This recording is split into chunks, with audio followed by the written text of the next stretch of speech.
Assalamualaikum warahmatullahi wabarakatuh. Selamat datang kembali di channel Cerita Mulu. Kali ini kita akan membahas tentang wanita-wanita yang diperselisihkan oleh sejarawan. Apakah beliau istri Nabi atau bukan? Wanita pertama yang akan kita tengahkan kisahnya adalah Raihanah binti Zaid bin Amr bin Khunafah radhiyallahu anha. Nasab Sayyidah Raihanah binti Zaid. Beliau adalah Raihanah binti Zaid bin Amr bin Khunafah radhiyallahu anha. Ada pula yang mengatakan nasabnya adalah Raihanah binti Zaid bin Amr bin Khunafah bin Syam'un bin Zaid dari Bani Nadir. Ada juga yang menyebutnya berasal dari Bani Quraisyah. Dan pendapat yang paling banyak menyatakan bahwa ia berasal dari Bani Quraisyah. Sayyidah Raihanah binti Zaid memeluk Islam. Awalnya, Sayyidah Raihanah adalah istri dari seorang laki-laki Bani Quraisyah yang dikenal dengan Al-Hakam. Suaminya sangat mencintainya, memuliakan dan berbuat baik padanya. Sayyidah Raihanah pun seorang wanita cantik yang memiliki kedudukan terhormat di tengah kaumnya. Sayyidah Raihanah cerdas dan pandai menganalisa permasalahan. Saat orang-orang Yahudi Bani Quraisyah mengkhianati perjanjian antara mereka dengan kaum muslimin, Rasulullah dan para sahabat menyerang mereka. Mereka berhasil dikalahkan sehingga kaum wanita mereka menjadi tawanan. Sayyidah Raihanah menjadi tawanan Rasulullah. Mulanya, Sayyidah Raihanah menolak memeluk Islam. Beliau masih fanatik dengan agama Yahudinya. Keadaan ini membuat Rasulullah tidak nyaman. Saat Nabi tengah bersama sahabat-sahabatnya, beliau mendengar derap langkah mendekati beliau. Ternyata, Sa'labah bin Sa'yah mengabarkan tentang keislaman Sayyidah Raihanah. Rasulullah bergembira dan memberi kegembiraan padanya untuk membebaskannya, menikahinya dan mengenakan hijab untuknya. Namun Sayyidah Raihanah berkata, "Wahai Rasulullah, biar saja aku tetap dalam kekuasaanmu atau budakmu. Itu lebih ringan bagiku dan juga untukmu." Nabi pun membiarkan statusnya seperti semula. Dalam versi lain disebutkan, saat Rasulullah Shallallahu Alaihi Wasallam berada di tengah sahabatnya, beliau mendengar derap langkah. Beliau berkata, "Ini suara derap langkah sandalnya Ibnu Sa'yah. Ia hendak memberi kabar gembira padaku dengan keislaman Raihanah." Ibnu Sa'yah datang dan berkata, "Wahai Rasulullah, Raihanah telah memeluk Islam. Bergembiralah dengan kabar ini."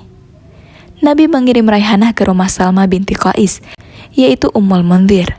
Beliau tinggal di sana sampai mengalami haid dan suci dari haid tersebut.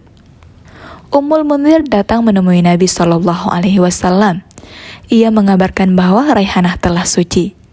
Nabi datang ke rumahnya, kemudian berkata pada Sayyidah Raihanah, "Kalau kau mau, aku akan memerdekakanmu, kemudian menikahimu dan telah kulakukan. Tapi jika kau lebih suka menjadi kepemilikanku, akan aku turuti dan telah kulakukan."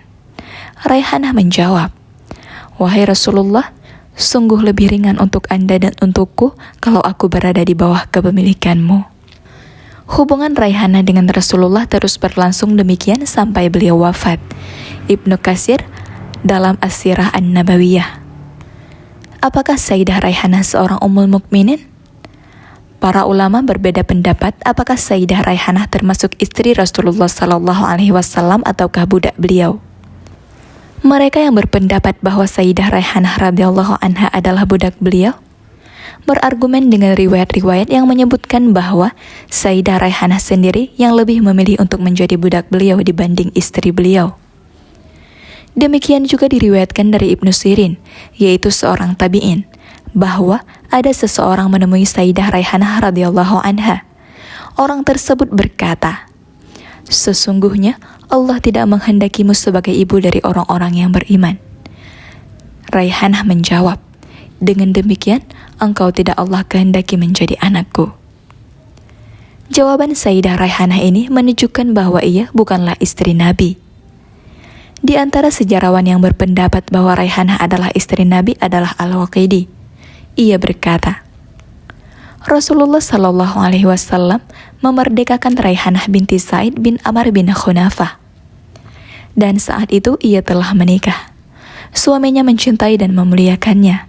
Ia berkata, aku tidak akan minta dijaga atau bersuamikan siapapun setelahnya. Ia adalah seorang wanita yang cantik. Tatkala ia menjadi tawanan dari Bani Quraisyah, ia dihadapkan kepada Rasulullah Sallallahu Alaihi Wasallam. Ia berkata, "Aku termasuk di antara orang yang dihadapkan padanya. Ia memerintahkan agar aku dipisah. Ia memiliki bagian dari setiap perampasan perang. Saat aku dipisah, Allah membuatku tunduk. Aku ditempatkan di rumah Ummul Mundhir binti Qais selama beberapa hari, sampai eksekusi kepada pasukan Bani Quraisyah usai dan tawanan dipisahkan. Kemudian Rasulullah Shallallahu Alaihi Wasallam datang menemuiku. Aku merasa sangat malu. Beliau mendakwahiku dan mendudukkanku di hadapannya. Beliau bersabda, 'Jika kau memilih Allah dan Rasul-Nya, maka Rasul-Nya pun akan memilihmu untuk dirinya.' Aku menjawab, 'Sesungguhnya aku memilih Allah dan Rasul-Nya.' Saat aku telah memeluk Islam, Rasulullah membebaskanku dan menikahiku. Ia memberi mahar senilai 10 uqiyah. 1 uqiyah sama dengan 119 gram, dan gandum. Sebagaimana ia memberi mahar istri-istrinya yang lain. Pesta pernikahan digelar di rumah Ummul Mundhir. Ia membagi hari-harinya sebagaimana yang ia lakukan untuk istri-istri yang lain, kemudian mengenakan hijab untukku.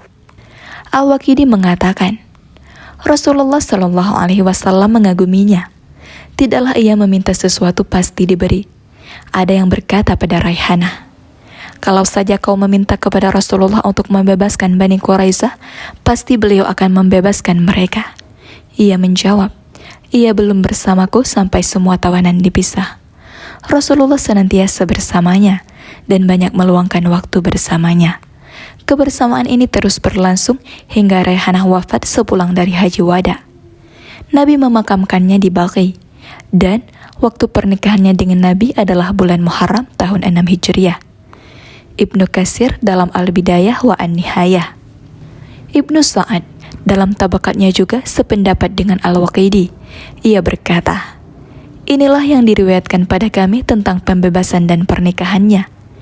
Ini riwayat yang valid menurut kami, dan ini juga pendapat para ulama. Namun aku mendengar terdapat riwayat bahwa ia berada di sisi Rasulullah belum dalam keadaan bebas. Ia berstatus sebagai budak Nabi hingga wafat." Ibnu Sa'ad dalam At-Tabaqat Al-Kubra. Pendapat yang kuat adalah Raihanah merupakan budak Nabi Shallallahu Alaihi Wasallam, dan beliau tidak menikahinya, walaupun terdapat perbedaan demikian. Hal ini tidak mengurangi kedudukan Raihanah radhiyallahu anha.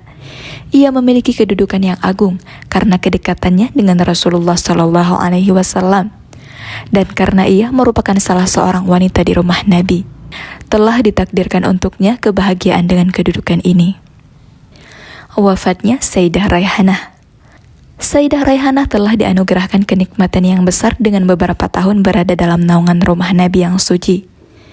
Ia mengalami hidup bersama Rasulullah Shallallahu Alaihi Wasallam, mendapatkan kemuliaan dan kedudukan di dunia serta tarbiyah ruhiyah. Bersama Nabi, ia merasa nyaman dengan petunjuk dan hidayah. Namun kehidupannya di rumah Nabi tidak begitu lama. Ia wafat di masa kehidupan Nabi. Saat kepulangan dari Haji Wada tahun 10 Hijriah, Raihanah wafat. Rasulullah Shallallahu Alaihi Wasallam memakamkannya di pemakaman Baqi. Semoga Allah meridai dan merahmati Raihanah binti Zaid dan menempatkannya di surganya yang tertinggi. Demikianlah kisah Raihanah binti Zaid. Semoga kita banyak mengambil pelajaran. Terima kasih sudah menonton. Wassalamualaikum warahmatullahi wabarakatuh.